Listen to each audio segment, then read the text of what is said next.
டெல்லியில் ஆம் ஆத்மி கட்சி எம்எல்ஏக்களிடம் பாஜக குதிரை பேரம் நடத்திய குற்றச்சாட்டு தொடர்பான ஆதாரங்களை வழங்குமாறு அரவிந்த் கெஜ்ரிவாலிடம் லஞ்ச ஒழிப்பு போலீசார் நோட்டீஸ் வழங்கியுள்ளனர். 70 தொகுதிகளை கொண்ட டெல்லி சட்டப்பேரவை தேர்தலில் பதிவான வாக்குகள் நாளை எண்ணப்பட்டு முடிவுகள் அறிவிக்கப்பட உள்ள நிலையில் ஆம் ஆத்மி எம்எல்ஏக்களை வாங்க பாஜக குதிரை பேரம் நடத்தியதாக கெஜ்ரிவால் பரபரப்பாக குற்றம் சாட்டியுள்ளார். ஆம் ஆத்மியிலிருந்து வெளியேறி வந்தால் 15 கோடி ரூபாய் மற்றும் அமைச்சர் பதவி வழங்குவதாக எம்எல்ஏக்களிடம் தொலைபேசி மூலம் பாஜக ஆசை வார்த்தை கூறியதாகவும் அவர் குறிப்பிட்டிருந்தார். இதனிடையே குதிரை பேரம் நடத்துவதற்காகவே தங்களுக்கு சாதகமாக போலி கருத்து கணிப்புகளை பாஜக வெளியிட செய்ததாக ஆம் ஆத்மி செய்தி தொடர்பாளர் பிரியங்கா கக்கார் புகார் கூறினார்.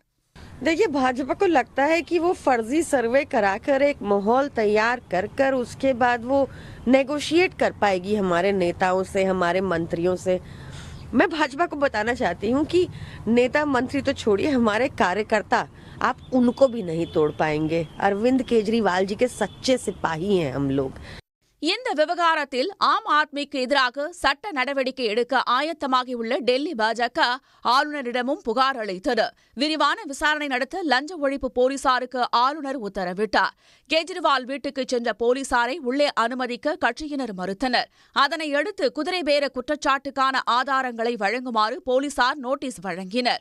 குதிரை பேரம் குறித்து தாங்கள் முறைப்படி புகார் அளிப்போம் என ஆம் ஆத்மி தெரிவித்துள்ளது. यहाँ शिकायत देने आए हैं, हमारे वकील साहब हमारे साथ हैं और जिस तरह खरीद फरोख्त करने का काम किया जा रहा है, 15 करोड़ की रिश्वत देने का काम किया जा रहा है, विधायकों मंत्रियों को तोड़ने का काम किया जा रहा है, उसकी शिकायत मैं एसीबी भवन में एसीबी के दफ्तर में करने के लिए आया हूँ.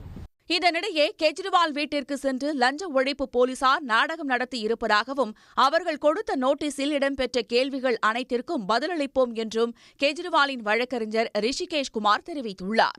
உடனுக்குடன் செய்திகளை தெரிந்து கொள்ள சன் நியூஸ் பெல் ஐகானை கிளிக் பண்ணுங்க.